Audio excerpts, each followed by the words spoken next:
انار چاہیے. موسم نہیں تھا. علی اناروں کے تاجر کے دروازے پر ہے.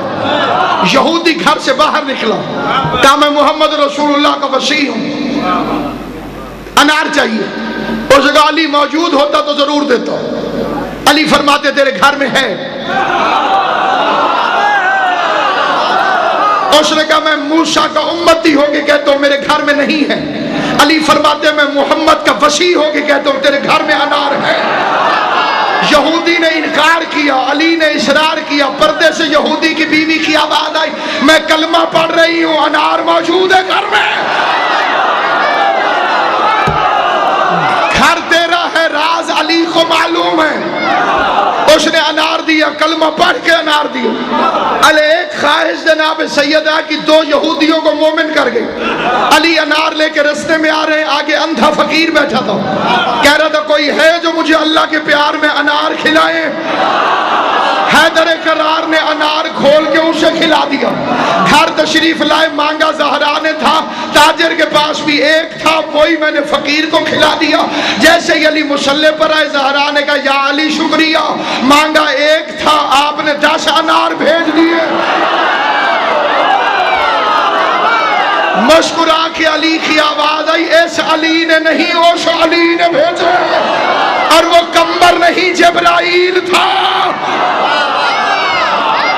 ایک انار شفا بھی دے گیا, کئی لوگوں کو ایمان بھی دے گیا. حسن حسین کو بخار ہوا, وہ سیدہ کے روزوں سے ٹھیک ہو گیا. پنجتن نے روزوں کی منت مانی تاکہ قیامت تک کوئی منت کے خلاف بکواس نہ کرے. اور منت مانی پنجتن نے سوائے مصطفیٰ کے. آپ کہیں گے یہ فکرہ کتنا غلط ہو گیا.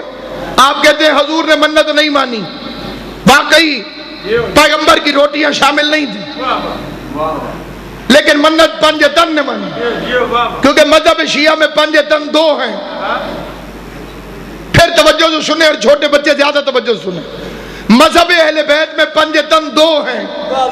تطہیر والے پنجتن اور ہیں, سورہ دہر والے پنجتن اور ہیں. سادات عظام کی دعا بھی چاہتا ہوں, فکر عرض کرنا چاہتا ہوں. تطہیر والے پنجتن میں مصطفیٰ شامل ہے, سورہ دہر والے پنجتن میں جناب فضہ شامل ہے. کیونکہ سورہ دہر والے پنجتن نے جنت کو خریدا ہے. اگر جنت کی رجسٹری میں فضہ کا حصہ نہ ہوتا تو بہلول کا حق کہاں تھا کہ بغداد کے چوکوں میں جنت فروخت کرتا. انہوں نے غلاموں کو ملکیت میں شامل کیا ہے.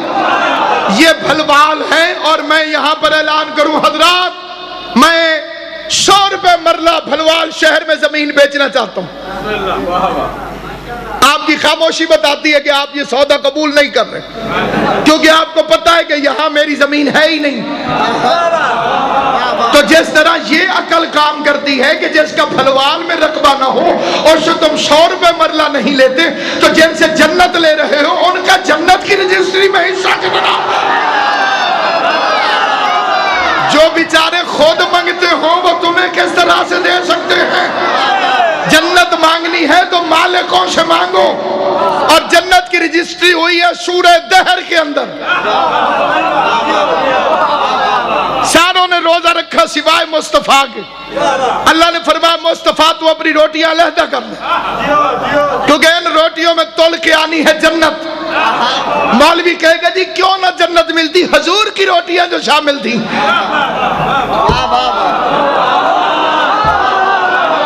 توجہ ہے یا نہیں. اب بے آپ کے علاقے میں کسی مومن کا کنو کا باغ ہو, اور وہ مجھے کہ مولوی صاحب کبھی آئے میں آپ کو کنو کھلاؤں, میں مفت کے چکر میں پہنچ جاؤں, آگے پتہ چلے کہ وہ ہے ہی نہیں جس نے مجھے بلایا تھا.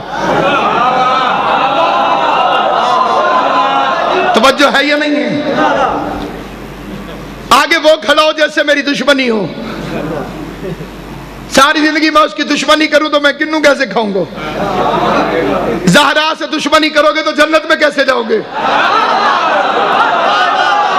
کیونکہ جنت کی رجسٹری قرآن میں ہے.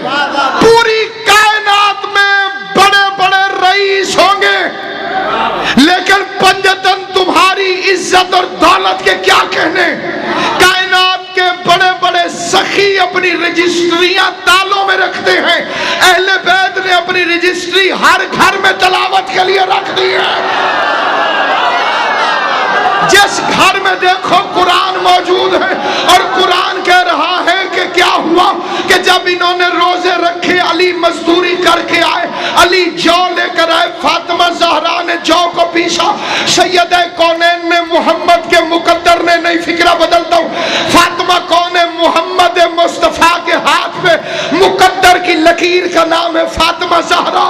محمد کے مقدر نے روٹیاں پکائیں, افطار کا وقت آیا, اہل بیت دسترخوان پر بیٹھے, دروازے پر فقیر آ گئے. اور فقیر جب بھی کوئی خیرات مانگے اسے اپنا تعارف کرانا پڑتا ہے. کوئی فقیر کہتا ہے میں اندھا ہوں, کوئی کہتا ہے میں لنگڑا ہوں, کوئی کہتا ہے میں لولہا ہوں, کوئی کہتا ہے میں بیمار ہوں, کوئی کہتا ہے میں یتیم ہوں. لیکن جو فاطمہ کے دروازے میں فقیر آیا, اللہ نے اس کی آواز قرآن میں ریکارڈ کر دی تاکہ قیامت تک کوئی مولوی مکرے نہیں. دروازے میں فرشتے کہہ رہے تھے وَيُطْعِمُونَ الطَّعَامَ عَلَىٰ حُبِّهِ مِسْكِينًا وَيَتِيمًا وَأَسِيرًا. اس بی بی کی شان پڑھنے سے روکتے ہو جس کے دروازے پر دونوں جہانوں کے فقیر آتے